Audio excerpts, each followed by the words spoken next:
ভেঙে চুরমার করে ফেলেছ, আমার গরিব দুঃখী মেরু মানুষের পেটের মধ্যে লাথি দিয়েছ, বাংলাদেশের মানুষদের লাথি দিয়ে তাড়াইয়ে দেবে। ভাইরা আমার, আগামী নির্বাচন হবে ইসলামের পক্ষে শক্তি, ইসলামের বিপক্ষে শক্তি, দেশের পক্ষে শক্তি এবং ভারতের পক্ষে শক্তির মধ্যে নির্বাচন হবে। আগামী নির্বাচনে বাংলাদেশের মানুষগুলি সব দুই ভাগে বিভক্ত হয়ে যাবে, একটা ইসলামের পক্ষে দেশের পক্ষে, আর ইসলামের বিপক্ষে ভারতের পক্ষে। আজকে দেখেছেন পার্বত্য অঞ্চলে ভারত সেই পাহাড়িদের কুচিয়ে দিচ্ছে, সেখানে গন্ডগোল চলছে, আমাদের সেনাবাহিনী আহত হয়েছে। এর কাদের ইশারা, কাদের ইংরেজি কাজগুলো হচ্ছে সম্পূর্ণ ভারতের ইশারায়। যারা ভারতের দালালি করবা, ভারতের সাথে সম্পর্ক রেখে দেশকে ধ্বংস করার চক্রান্ত করবা, আমি মনে করি তারা দেশের শত্রু, জাতির শত্রু।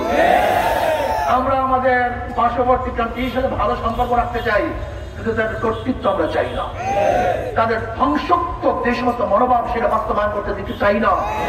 আমরা দেশের মধ্যে শান্তি চাই, সমস্ত মানুষের ঐক্য চাই, আমরা বৈষম্য দূর করতে চাই। আসুন আমরা সব ঐক্যবদ্ধ ভাবে নির্বাচন করব। ওদের খেয়াল দিন, সর্বজনীন একটা হাত পাকা। আমি বিশ্বাস করি যে হাত পাকা বিজয় হয়, জাতি বিজয় হবে। হাত পাকা বিজয় হয়, এই গোটা মানুষ মানবতা বিজয় হবে। সব মার্কা দেখা শেষ, সবাই গলা শুকায় গেছে। সব মার্কা দেখা শেষ, সব মার্কা দেখা শেষ।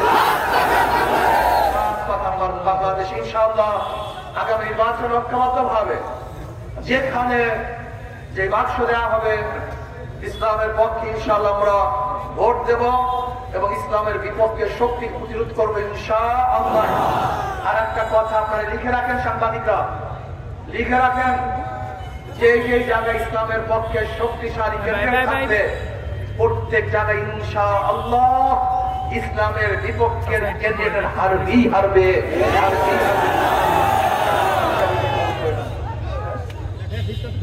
আমাদের কাউখালী থেকে কাউখালী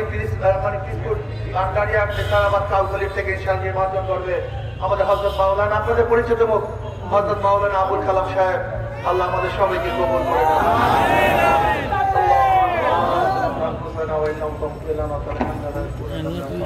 কারণ আমরা নতুন করে কোন স্বৈরাচারের এখানে স্থান দিতে চাই না, আমরা নতুন করে কোন ব্যক্তিকে, কোন নেত্রীকে শেখ হাসিনার পদে বসাতে চাই না।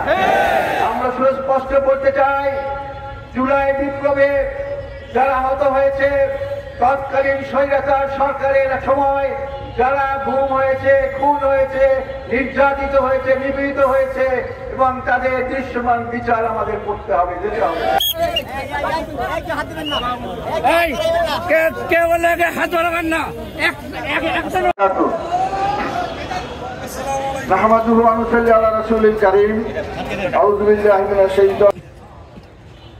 জনসমাবেশের সম্মানিত প্রধান অতিথি, প্রত্যেকটি উপজেলাতে আগত নেতৃবৃন্দ এবং আজকে এখানে মঞ্চে আমাদের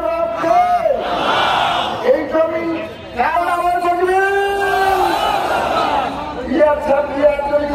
হয়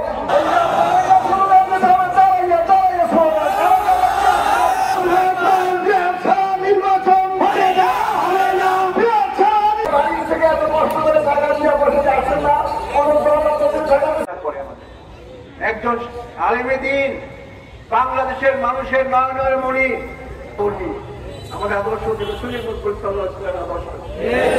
আশা করি আগামী দিনগুলোতে ঐক্যবদ্ধ ভাবে ঐক্য, স্বাধীনতা, দেশের সার্বভৌমত্ব অক্ষুণ্ণ রাখার স্বার্থে আমরা